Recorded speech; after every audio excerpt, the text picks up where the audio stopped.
မျောမြင်ကြီးတဲ့လူဉာဏ်ရှိတဲ့လူဆိုတာပတ်ဝန်းကျင်ကထွက်လာတဲ့ချီးမွမ်းခြင်းကဲ့ရဲ့ခြင်းစကားသံတွေကိုမတုံလှုပ်သင့်ဘူးတဲ့ဥပမာဘာနဲ့တူလဲဆိုရင်တခဲနဲ့ကြောက်သားနဲ့ပြီးတဲ့ကြောက်တောင်ကြီးဟာအရက်လေးမျက်နှာကတိုက်ခတ်လာတဲ့လေတို့ကြောင့်မတုံလှုပ်တယ်လို့မျိုးပဲတဲ့ဉာဏ်ရှိတဲ့လူဆိုတာအဲ့တော့ပတ်ဝန်းကျင်ကလေသူများရဲ့နှုတ်ဖျားကနေပြီးတော့အတန်တီးဟူသောလေတွေကတော့ကိုယ့်စီကိုတိုက်ခတ်လာမှာပဲလေကိုကအဲ့ဒါတုံလှုပ်နေမယ်ဆိုလို့ရှိရင်ကိုယ့်ရဲ့ဘဝဟာဘာမှခိုင်မာမှုမရှိတော့ဘူးအဲ့တော့သူများပြောတိုင်းခံစားမနေနဲ့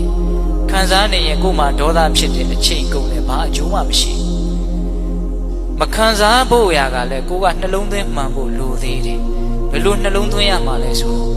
အဲ့ဒီစကားသံတက်တက်ကြောင့်တော့ငါဘာမှပြောင်းလဲမသွားဘူးဆိုတဲ့အချက်သူကောင်းတယ်ပြောလို့လည်းတကယ်ကောင်းတာမဟုတ်သူဆိုးတယ်ပြောလို့လည်းကိုတကယ်ဆိုးသွားတာမဟုတ်ဘူးကိုကတော့ငကိုအတိုင်းပဲ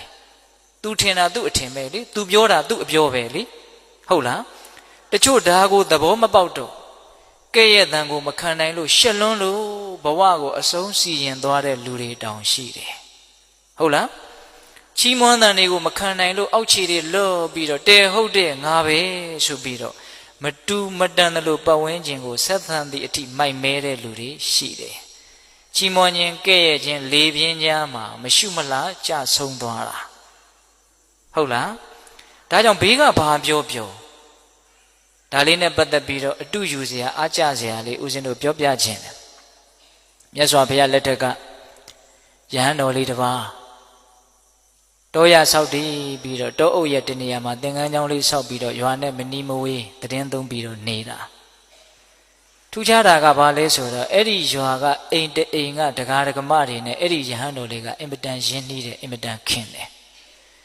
ခင်တော့တခါဆိုအဲ့ဒီအိမ်ကိုသွားပြီးတော့လဲတယ်တရားစကားပြောတယ်အိမ်ကလူတွေကလည်းသူ့ကိုသားလို့ညီလို့အကိုလို့ချစ်တယ်ခင်တယ်ကြည်ညိုတယ်ပေါ့ဟုတ်လားအဲ့ဒီလိုနဲ့တခါတလေဆိုသူကညင့်နဲ့မှပြန်တယ်အဲ့ဒီအိမ်မှာပဲနေတာအဲ့ဒီလိုနဲ့ဆက်ဆံမှုကသိရင်းနှီးလွန်းတော့အဲ့ဒီသင်္ကန်းကျောင်းလေးနားမှာရှိတဲ့တစ်ပင်ကိုစောင့်တဲ့တစ်ပင်ဆောင်နှက်ကစိုးရိမ်တယ်ဒီယဟန်လေးရဲ့ပုံမှာသူကမေတ္တာရှိတယ်ဗျဒီယဟန်လေးအဲ့ဒီအိမ်ကိုအင်မတန်ရင်းနှီးတာပဲရင်းနှီးလွန်းအားကြီးပြီးတော့ပျက်စီးသွားရင်တော့ဒုက္ခအဲ့ဒီလိုယဟန်တော်လေးအပေါ်မှာကောင်းစေခြင်းနဲ့စိတ်ရှိတဲ့အတွက်ကြောင့်ပျက်စီးမှဆိုးလို့ဆိုပြီးတော့အဲ့ဒီအိမ်ကိုမသွားအောင်ဆိုပြီးတော့ဘာလုပ်တယ်လဲဆိုတော့အဲ့ဒီနတ်ကအဲ့ဒီယဟန်တော်လေးနဲ့ယင်းနှီးတဲ့အိမ်ကဒကမဟန်ဖန်ဆင်းပြီးတော့နတ်ကဖန်ဆင်းတာနော်ဒကမဟန်ဖန်ဆင်းပြီးတော့အဲ့ဒီယဟန်တော်လေးစီကိုရောက်လာတယ်ရောက်လာတော့ကိုတော်လေးကအဲ့ဒါကိုနတ်လို့ဘယ်သိမှလဲသူ့အိမ်ကဒကမပဲလို့ထင်တာအဲ့ဒီမှာဒကမကရှောက်တယ်တဲ့အရှင်ဘုရားလမ်းစုံလမ်းကွာလမ်းလေးကွာလူတွေဆုံတိုင်းယထာစိတ်တွေမှာဥယျာဉ်တွေအပန်းဖြေတဲ့နေရာတွေမှာလူတွေစုပြီးတော့အရှင်ဘုရားနဲ့တပည့်တော်ကိုဘာလို့ညာလို့ပြောနေကြတယ်တဲ့ပိဿရေဘယ်သူကပြောတာတော့နတ်ကပြောတာဘယ်သူပုံစံဖန်ဆင်းပြီးတော့ပြောနေတာလဲဒကမပုံစံဖန်ဆင်းပြောနေတာတော်ယုံတန်ယုံလူဆိုရင်အဲ့ဒီယဟန်တော်လေးနေရာမှာနေကြည့်ဘလောက်တုံလှုပ်သွားမလဲဒကမာကြီးကိုယ်တိုင်လာပြောနေတာနော်အဲ့ဒီလိုပြောတော့အဲ့ဒီယဟန်တော်လေးကပြန်ပြောတဲ့စကားကအင်မတန်အနှစ်ရှိသူညံဘလောက်ကြီးသလဲလောကရဲ့အပေါ်မှာသူဘလို့ရှုမြင်ထားသလဲဆိုတာကိုခံမှန်းလို့ရတယ်ဘာပြန်ပြောတုံဆိုတော့ဒကမာကြီးတဲ့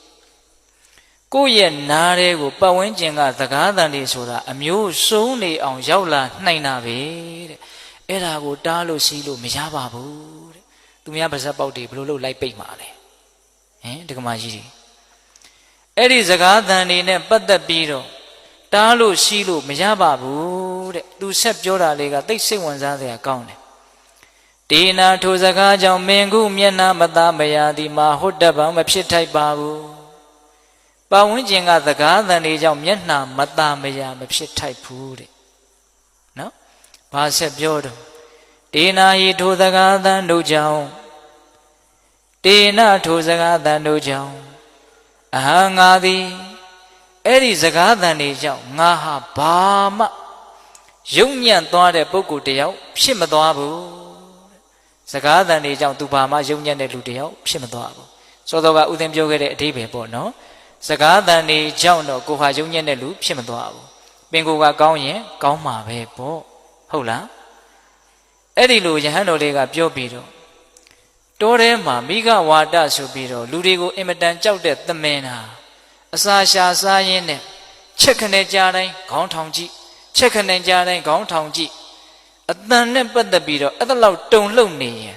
ဘယ်မှာတည်ငြိမ်တဲ့စိတ်ရှိတဲ့လူလို့ပြောလို့ရမှာလေတဲ့အတန်နဲ့ပတ်သက်ပြီးတော့အဲ့ဒါလောက်တုံလှုပ်နေရင်တည်ငြိမ်တယ်လို့ပြောလို့မရဘူးမတည်ငြိမ်ဘူးဆိုလို့ရှိရင်လေးနဲ့တဲ့အသိဉာဏ်မဖြစ်နိုင်ဘူး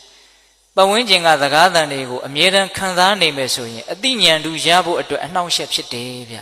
ဟုတ်လားတခါကြီးဒီမိုင်များဒါကြောင့်ရင့်ကျက်တဲ့လူတစ်ယောက်ဖြစ်တယ်ဆိုတာကိုပြသဖို့အတွက်ပတ်ဝန်းကျင်ရဲ့ကဲ့ရဲ့ရှုံချတဲ့စကားသံတွေကိုကြံ့ကြံ့ခံနိုင်တဲ့အတွေးတွေရှိဖို့မလိုဘူးလားလိုတယ်ဒါကြောင့်ဒကာဓမ္မတို့ဦးဇင်းတို့တွေမှာလူကြားထဲမှာနေရတာချစ်သူရှိသလိုမုန်းသူလည်းရှိမယ်ချီးမွမ်းတာရှိသလိုကဲ့ရတာလည်းရှိမယ်ဒါတွေနဲ့ပတ်သက်ပြီးတော့ငါဘာမှဖြစ်မသွားဘူးလို့နားလည်ပြီးတော့ဘာမှမဖြစ်တဲ့အရာတွေကိုဘာမှမဖြစ်တယ်လို့ပဲသဘောထားရမယ်ဘာမှအရေးမပါတဲ့အရာကိုအရေးသိပ်ပါတယ်လို့ထင်ပြီးတော့အဲ့ဒါကိုအချိန်ကုန်ခံပြီးတွေးမယ်ဆိုရင်ကိုယ့်ရဲ့ဘဝဟာယုံညံ့မှုတွေနဲ့နစ်မွန်းသွားနိုင်တယ်နော်ဟုတ်လားအေးဒါကြောင့်နံပါတ်1မုန်းလို့ပြောတဲ့စကားတွေကိုမျက်နှိုးတဲ့ပစ္စည်းတစ်ခုကိုထုတ်ပြီးတော့ကြည့်တယ်လို့မျိုးတချို့ပြန်ကြည့်နေတာဗျဘယ်တော့မှငါ့ကိုဘယ်သူကဘလို့ပြောတာမမေ့နိုင်ဘူးလေဟုတ်လားတချို့ဆိုရင်အဲ့ဒီလူငါ့ကိုဒီလိုပြောတာငါတစ်သက်လုံးမမေ့ဘူးမပြောဘူးလားအေးအဲ့ဒါကိုမြတ်စွာဘုရားကအချိန်ကုန်တဲ့လူပန်းတဲ့ဘာမှအကျိုးမရှိဘူးထုတ်ပြီးတော့မခံစားပါနဲ့တဲ့ဟုတ်ရလား